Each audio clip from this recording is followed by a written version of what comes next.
வணக்கம். நான் உங்கள் ஜெயா. இன்றைக்கி நம்ம இந்த வீடியோவில் வானவியலை பற்றி பார்க்கலாம் வாங்க.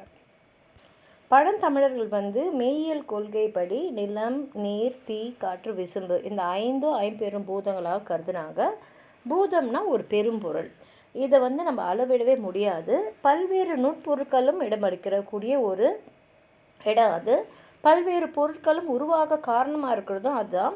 உள்ளும் புறமும் இவற்றின் தன்மைகளே பிண்டம், பேரண்டம் ஆகிய இயங்கு சக்திகளாக இருக்குது. அதிகமானாலும் சரி, குறைஞ்சாலும் சரி, நோயும் பேரிடரும் இதனால் உண்டாகும்.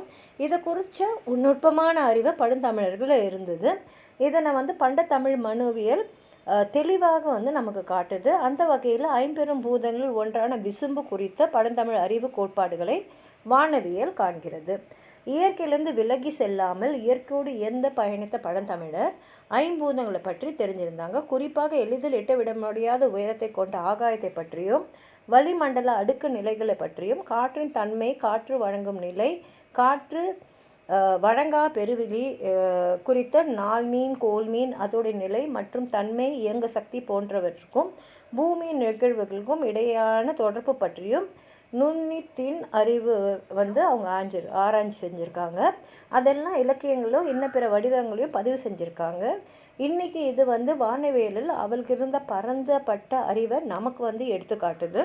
உங்களுக்கு எதாவது சொல்லணும்னு நினச்சிங்கன்னா கீழே இருக்கிற கமெண்ட் பாக்ஸில் எழுதுங்க. இந்த வீடியோ லைக் பண்ணுங்கள், உங்கள் ஃப்ரெண்ட்ஸோடு ஷேர் பண்ணுங்கள். சப்ஸ்கிரைப் பண்ணாதவங்களாம் ப்ளீஸ் சப்ஸ்கிரைப் பண்ணி சப்போர்ட் பண்ணுங்கள். நன்றி.